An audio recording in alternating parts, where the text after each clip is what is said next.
making art. Art. Today's all about art. So I went to this art fair with Eamon and Justin, certainly an odd crew. Immediately just went to this very introverted place trying to figure out why we were defective. And like, why were these kind of sad, lonely, broken men that we are. I was the oldest child, so my mom didn't really know what to do. Yeah. All the time. Yeah, no, I mean, I had nobody really told me. And it was like a support group or something. I go there. It's me. I lead people down that way. My life is just this perpetual couch trip that I'm just taking everybody on, including you, America. Only reason I went to my college is because I was like, yeah, you should apply to this. Like, yeah. So I applied like the night before. Exactly. It was sort of like Stand By Me. You know, that's the kind of way we looked at it. Like it was, we were going to look at a dead body. Few boys, kind of, you know, the edge of, you know, adolescence. Gonna have to start the growing up process. Going on this journey down by the river, hopping the train.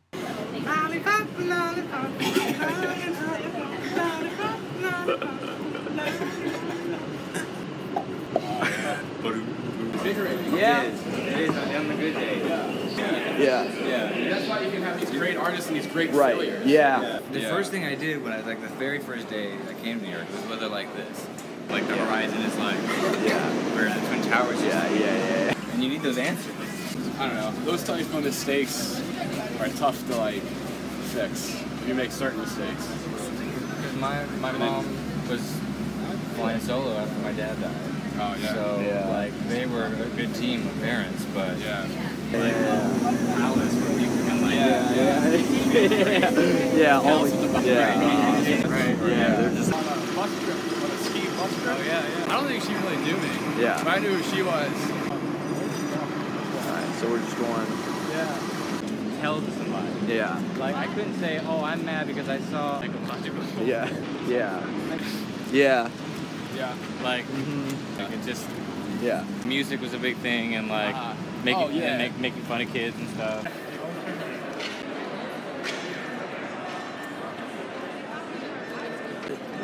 Yeah. So my roommate Justin got tickets to the New York Frieze art fair. I don't really know how to pronounce it. He found an ad on Craigslist for a guy that needed motors built for an installation that he was putting up where it would need to make these dog tails kind of wag. And he got 4 free tickets to this art fair. And it was something that I was very much interested in because I've tried to make it a point to... I'm trying to make myself more culturally edified because of this chick. She's smarter than me, or at least she heavily implies that she's smarter than me. And she's been around the kind of sophisticated New York art world her whole life. And so I'm trying to fucking hustle my way into that. That's good, man. Like, I guess being here is like a good way to probably make contacts for shit like that, you know?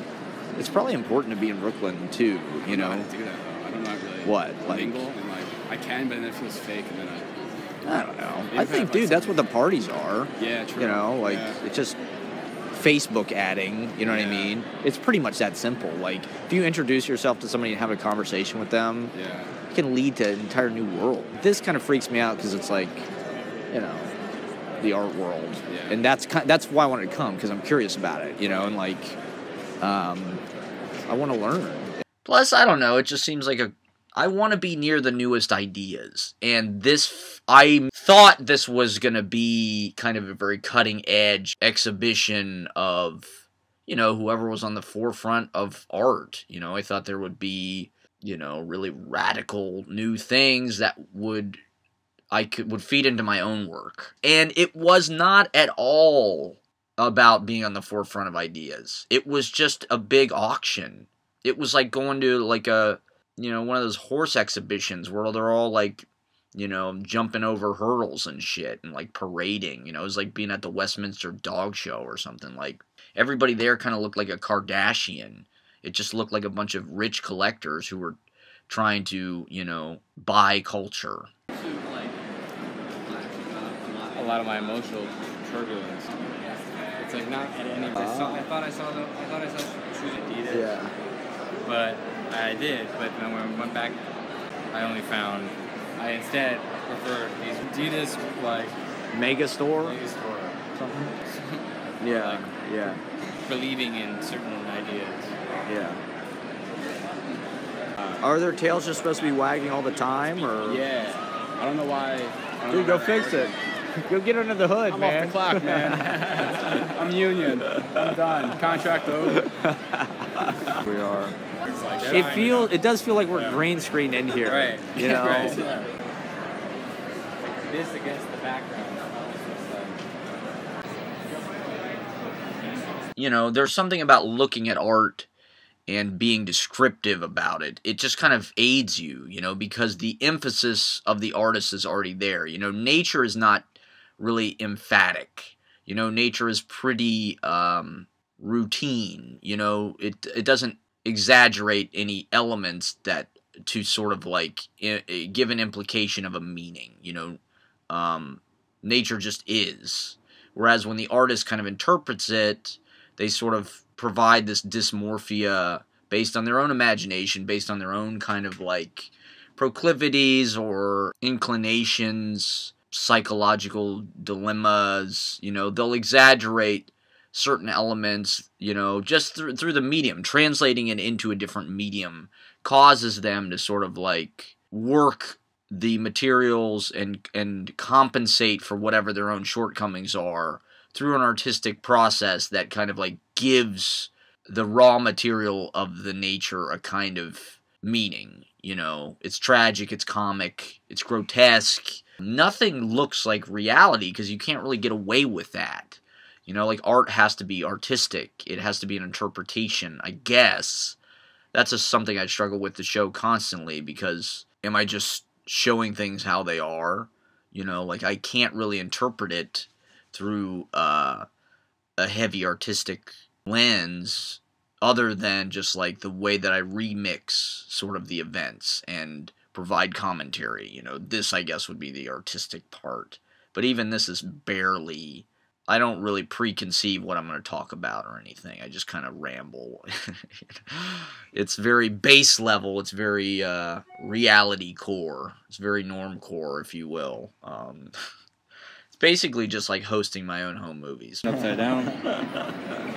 You have to read it in a mirror. You have to read it in a mirror. Get the mirror. Unfortunately, we don't provide it because the mirror is yourself. That's how art works. The mirror is yourself. The mirror is you.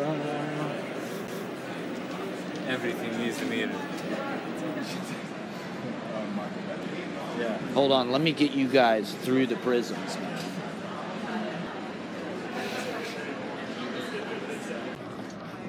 If I do that, I should have did that. Yeah. What up, Boston? I guess the other exciting thing that happened this day was I wasn't there. I was sort of broke off from the group, but Eamon and Justin were walking around and they saw Usher. And they said, you know, it was pretty chill, but as he walked past, he did like this hand gesture. He did like this dance move.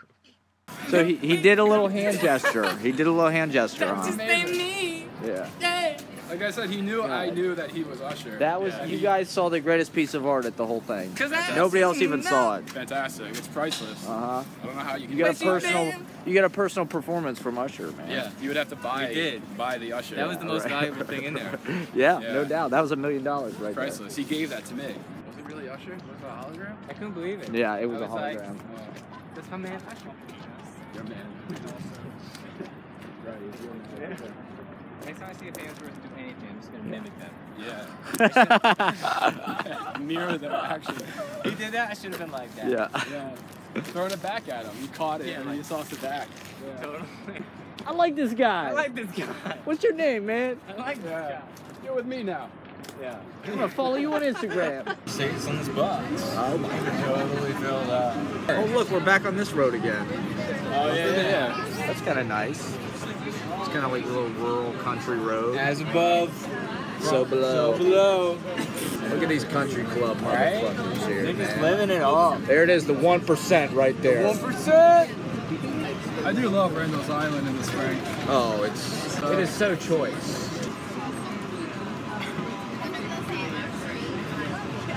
I sort of forget how I was like communicating with them in a way. Like I was thinking we're just like Yeah. making jokes and stuff. Yeah.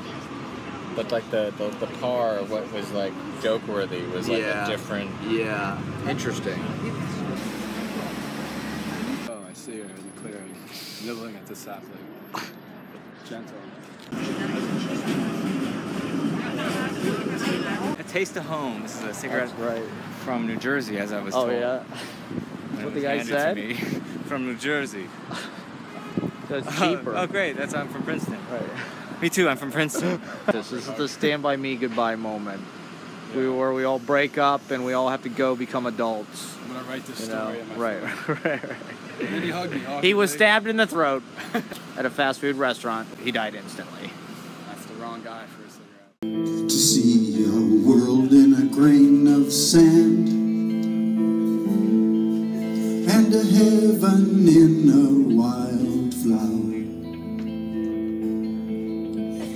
Hold infinity in the palm of your It's Allen hand. Ginsberg's birthday this weekend, or like what would be his birthday. So they do this festival in the East Village every year, a howl festival, and it's, you know, it's all about beats and beat poetry and shit. So at this thing they're gonna do a reenactment of the 6 gallery reading, which is kind of a legendary poetry reading and just sort of literary event that happened in San Francisco, where Allen Ginsberg first read Howl. Jack Kerouac writes about it, I think, in the Dharma Bums, and that's kind of what enshrined it, you know. It was a great night, a historic night in more ways than one. He and some other poets were scheduled to give a poetry reading at the Gallery 6 in town. They were all meeting in the bar and getting high. But as they stood and sat around, I saw that he was the only one who didn't look like a poet, though poet he was indeed. The other poets were either horn-rimmed, intellectual hep cats with wild black hair like Alva Goldbrook, or delicate, pale, handsome poets like Ike O'Shea. The other readers there, I think, were Gary Snyder, Michael McClure, Philip Lamantia, and it was hosted by Kenneth Rexroth. So they're going to do a reenactment of this thing, and Michael McClure is going to host it. And so I'm like, oh, that sounds kind of interesting. I mean, it's a poetry reading, and this guy was sort of at the original, so it'll be infused maybe with some kind of that spirit, you know. So it's a 6 gallery reading. It's October 7th, 1955. I'm Kenneth Rexroth. You know my voice from my KPFA radio show, where I review books and thought and politics in my radical point of view. You've just heard Michael McClure reading a plea for help about getting a job and a means of support for a gallery founder of this. There was this girl that was sitting next to me. I was writing in my phone throughout the thing. I was sort of like taking notes based on just whatever I was thinking at the time. And she was writing in a little like pocket notebook that she had. But after, you know, I'm so like, what do you think? And she's like, well, the lady who read Howl was really the only one who sang. Angel-headed hipsters burning with the ancient heavenly connection to the starry dynamo in the machinery of night. Who poverty and tatters and hollow-eyed and high sat up smoking in the supernatural darkness of cold water flats floating across the tops of cities contemplating jazz.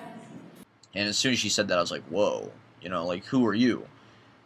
Because that's exactly what I thought, and exactly everything that I'm kind of, you know, interested in sort of like discovering. And it turns out she is a Blake scholar from South America, from Brazil. She speaks Portuguese. And she's here because she came specifically to New York to see this Howl Festival, specifically to see Ed Sanders, who has written with his band The Fugs a number of songs based on William Blake poems. They set William Blake poems to melody. I like to engage in astral perversion, and my fondness is to be sucked off by ringtail fruit bats while engaging in oral erotic relationships with homosexual aardvarks in bathtubs full of lukewarm jello and late-night motel plate jobs, slurp circles, and jello orgies. So she had been like emailing back and forth with Ed Sanders about Could she interview him for her thesis or something? The other thing that was funny about her was she was friends with Ian Anderson from Jethro Tull. She went to a concert, and she lived in London. She was studying abroad because she was interested in William Blake. And she went to a Jethro Tull concert for some reason.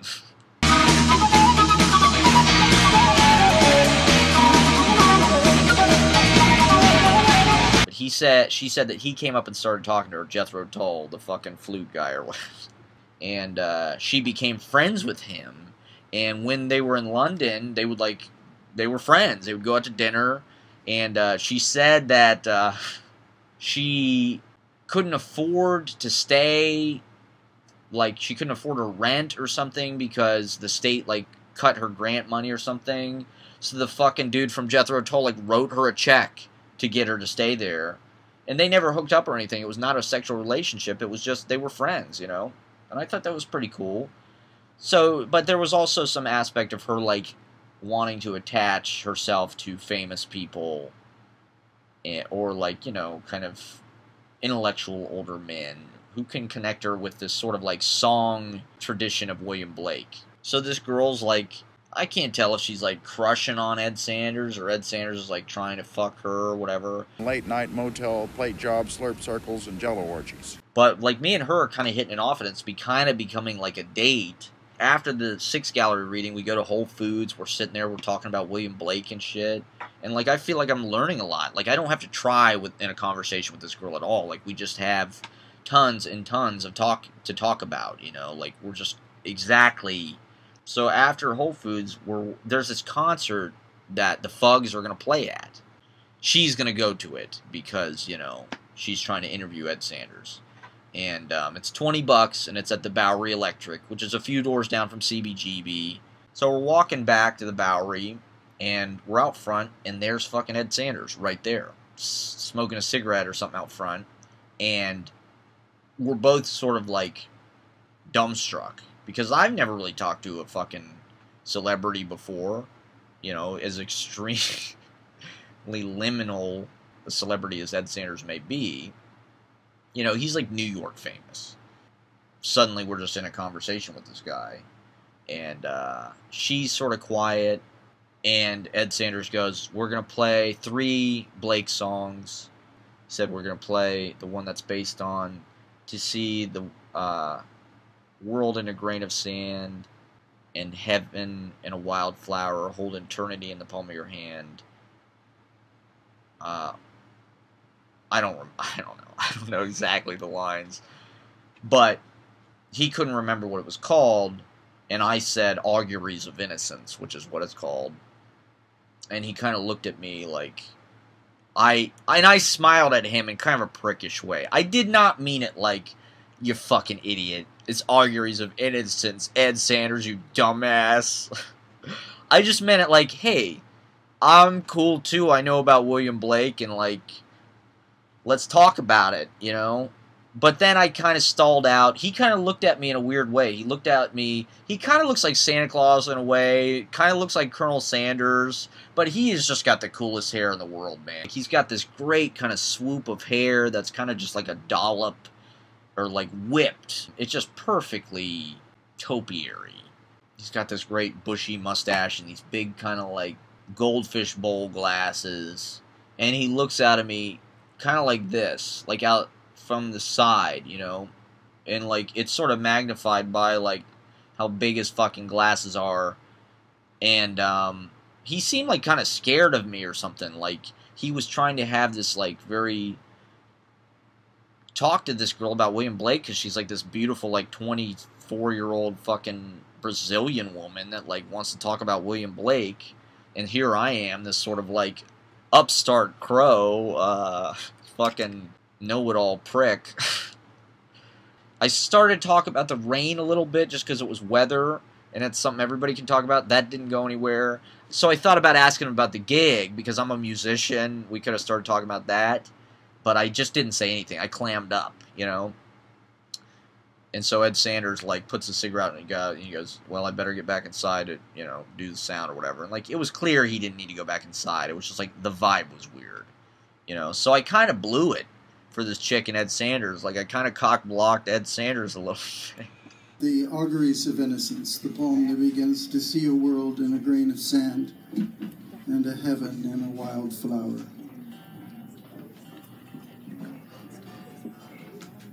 Hold infinity in the palm of your hand and eternity in an hour.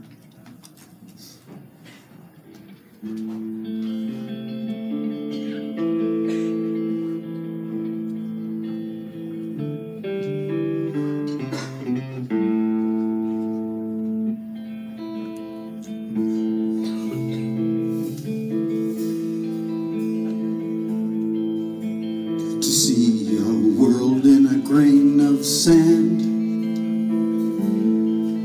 and a heaven in a wild flower. Hold infinity in the palm of your hand and eternity in an hour. A robin redbreast in a cage puts all of heaven in a rage. A dove house filled with doves and pigeons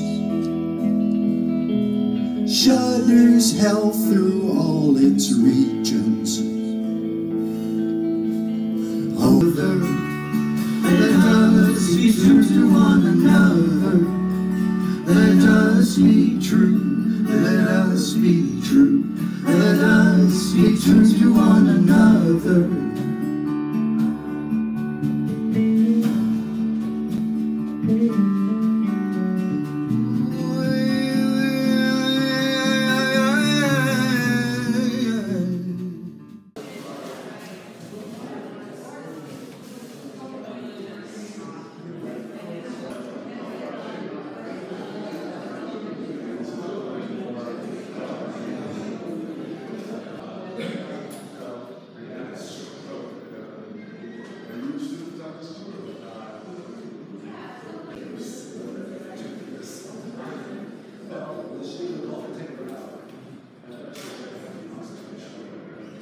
My friend the poet was out of town for this weekend, so I went back to the festival the next day, and they're showing this film, Pull My Daisy, which is this great sort of like improvised, early kind of independent film that the Beats made. It's Robert Frank directed it. He's kind of a great photographer. The Beats are all in this movie. Jack Kerouac narrates it. He does this kind of like spontaneous verbal jazz narration, and it's a beautiful, beautiful movie. Early morning in the universe. The wife is getting up, open up the windows. This loft that's in the Bowery in the Lower East Side, New York. She has to get the kid up to go to school. Pablo. He says, why you have to eat that stuff all over again, that farina? I ain't gonna say that I'm gonna live 100 years, but I've been eating farina for about 100 years. Gregory Corso and Allen Ginsberg there. It says, oh, Ma Rainey dying in an ambulance. Say, I've written some poems. I see our poems, all these poets struggling to be poets. But burning in the purple moonlight, at the same time, if they wanna, they turn over their little purple moonlight pages, in which their secret naked doodlings do show. Secret scatological thought. And that's why everybody wants to see it. And so they screened it, and I'm sitting there watching it, and this guy, Larry Rivers, who is a jazz saxophone player, and he's sort of the bridge between the Beats and the New York School. He was friends and lovers, I think, with Frank O'Hara and maybe even Allen Ginsberg. And he's in this film. He's kind of like the main character, I think.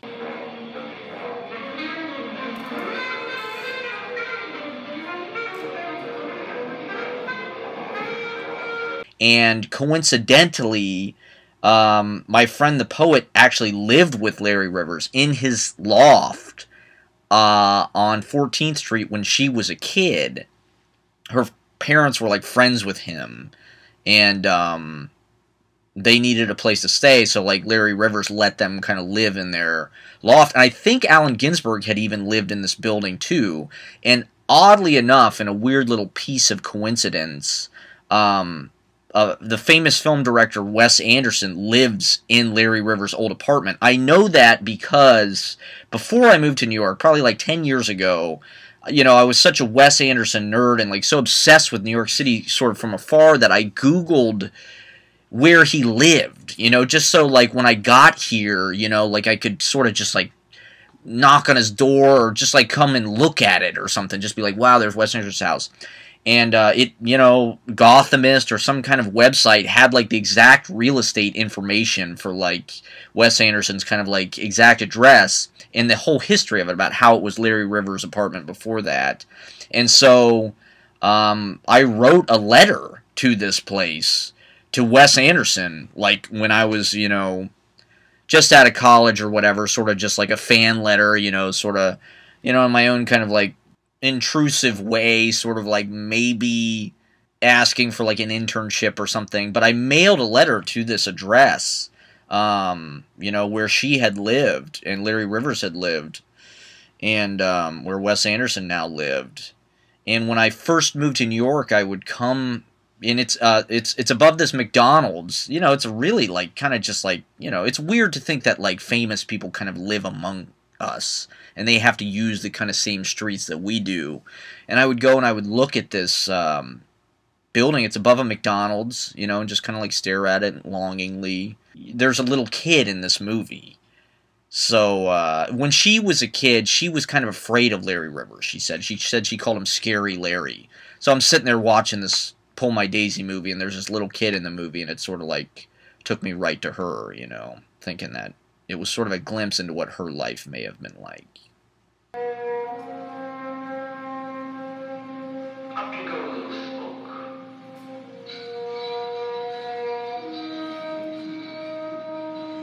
you go.